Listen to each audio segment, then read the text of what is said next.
So we're here talking with Gyles Brandreth, who is later going to be speaking on words and how words are incredibly important in his life and clearly in education. So Gyles, do you think that the current education climate is a place where words are given enough importance and vocabulary is given enough importance? Oh, it's a big question. I didn't realise that was the show was about. I thought, when I heard Lucy was interviewing me, I thought back when I was your age, there was a great TV show in America called I Love Lucy. Yeah, I know it well. I bet you it's been the blight of your life. And there's a Lucy too, isn't there, in Peanuts? Yeah. I upset the man who made Peanuts once. Oh, really? Charles Schulz. How did you do that? Because I did a promotion for Snoopy wrote a novel called It Was a Dark and Stormy Night, and it was published by a publisher who published one of my books, and he wanted to promote it, so I said I'll dress up as Snoopy. So I dressed up as Snoopy and did an author tour all over the United Kingdom. It's about 1970, a long time ago, and we traveled, and I had this 7-foot-tall dog suit, and you could see through the neck, and it was very inconvenient because you couldn't get into a black taxi cab, so I had to walk everywhere dressed as a dog. And I remember in Swansea once, a bus came round a corner and swerved off the street. We nearly killed a child because of me in this dog suit. Anyway, we launched this at the Playboy Club in London. Oh, wow. And the publishers just booked it. They thought it was a good venue. So there was Snoopy surrounded by Playboy bunnies. Hardly politically correct even then. Anyway, there were these audacious babes as Playboy bunnies. There was me in this 7-foot-tall dog suit. And word got back to California that Snoopy was being seen with these Playboy bunnies. And Charles Schulz, who was quite a serious and religious man, did not approve. And messages came to England that this was a terrible thing to have done. So I almost brought down the whole Snoopy empire. Yeah. Your question is about words and language. Yes. I mean, essentially, words are everything. They are fundamental to how we communicate. Words are what it is all about. As the great philosopher Bertrand Russell said, no matter how eloquently a dog may bark, he cannot tell you that his parents were poor but honest. Words are everything. And every kind of word is everything. I was thinking, you know what I mean by Jennifer Saunders? Yes, of course. Fab genius. Well, Jennifer Saunders has launched this campaign for the restoration of small talk, because she can't bear those awkward silences that fall. You know, people meet and they can't think what to say. It happens to me. You know, you get into a lift, the door's closed, the lift doesn't move. And you think, oh, and you look at the person and, you know, the mouth goes dry, the heart is thumping, and the head is blank. You can't think of anything to say. You've got to think of things to say. And so we need to communicate more. So I shall be talking about words and language, and we're very blessed and lucky that the English language is the richest language in the world. Yes.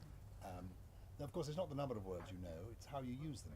There are people reckon, well, you can calculate it. In the Oxford English Dictionary, there are about 500,000 words, excluding technical terms. So it's 500,000 words. The French language, interestingly, only has about 100,000 words. Really? And that includes le weekend.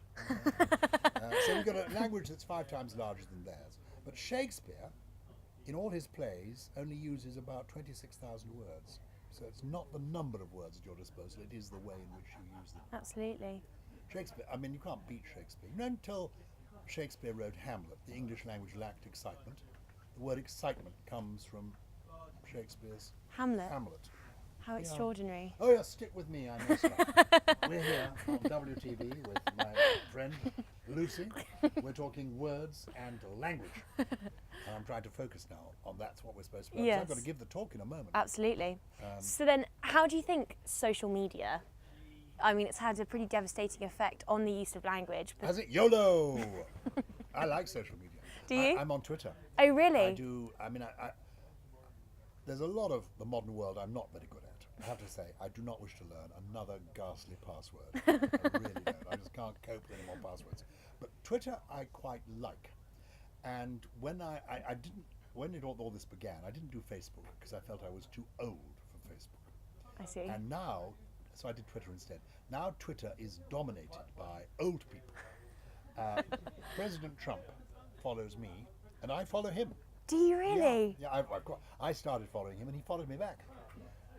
And the difference, I have to say, I was also following, this was during the election campaign, I was also following Mrs. Clinton. Yes. And did she follow you back?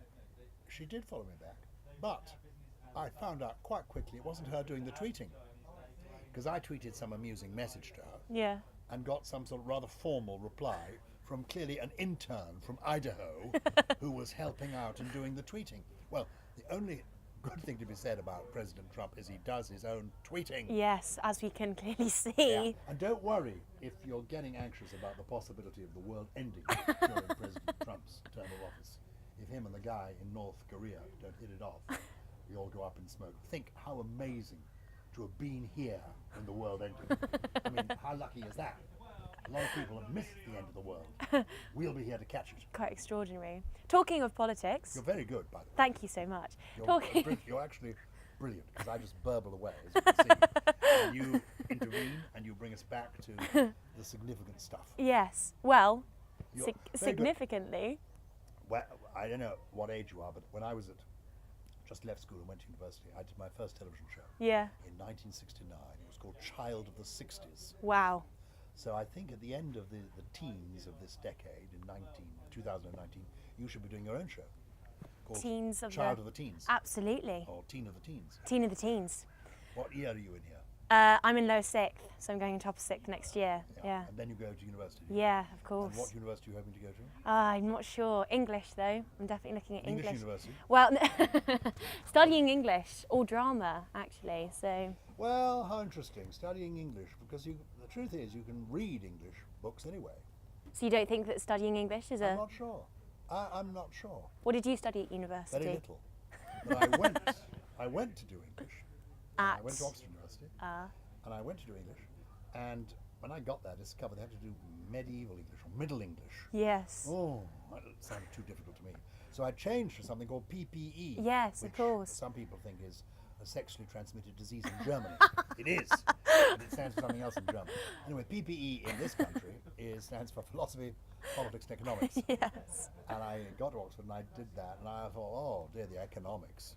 Ooh. I ended up at the Treasury, but I mean, doesn't mean saying anything about it. So anyway, I got through the first sort of exams. They have exams at the end of the first year, and then I changed to history and modern languages. Yes. So at least by doing history and modern languages, I learnt things I wouldn't necessarily otherwise have known. Yes. About the past and about how history can teach you about things. And I learnt French and German, so those were useful. Yeah. Whereas English, candidly, you are going to be, obviously drama, you want to be a thesp. You're going to be reading Shakespeare and Marlowe and acting in them anyway. So, Jane Austen doing her own adaptations. Why do you need to read English? That's the question I'm asking you. And a genuine question? It's a genuine question. Because I feel as if my knowledge is limited, and my knowledge is limited by the books that I am aware of, and I want to be able to understand more about the language itself, and more novels and literature that I can read and plays that I can read. And I think the best way to do that is to go and study it. Okay, good. That's a good answer. It's a good answer. Thank you. Thank you. Answer. So I should be giving you something substantial about words. I've written. Oh, running out of time. Oh, you can take a. You can see because we're real human beings, and the production team here is really ace and on the money. But they're busy sort of treating in the background, or doing whatever these guys do, while we're trying to focus on our interview. Absolutely. I wanted to say something substantial about words. I've written a book about words. Yes. Because to be serious, I love words. It's fundamental. It's about, we can only communicate through language. That is basic. And so unless if you can use words and language, everything in life improves. You get a better job, you get a better girl or boy, you get a better relationship. Everything is better if you can use words and language. And you want to have a rich language. You don't want to make it, there's no advantage in talking in gobbledygook or complicated English. There's no virtue in saying that a slight inclination of the cranium is as adequate as a spasmodic movement of one optic to an equine quadruped utterly devoid of any visionary capacity. And what you mean is a nod's as good as a wink to a flying horse. Keep it simple if you can. There's a wonderful essay written by George Orwell, yes, the 1984 man, about Animal Farm guy, about the English language, about keeping it very simple. The best oratory, interestingly, is simple. I mean, language does define people. There's no question of that. Barack Obama would almost certainly not have become president of the United States had it not been for the eloquence of his speeches in the run-up to his first presidency.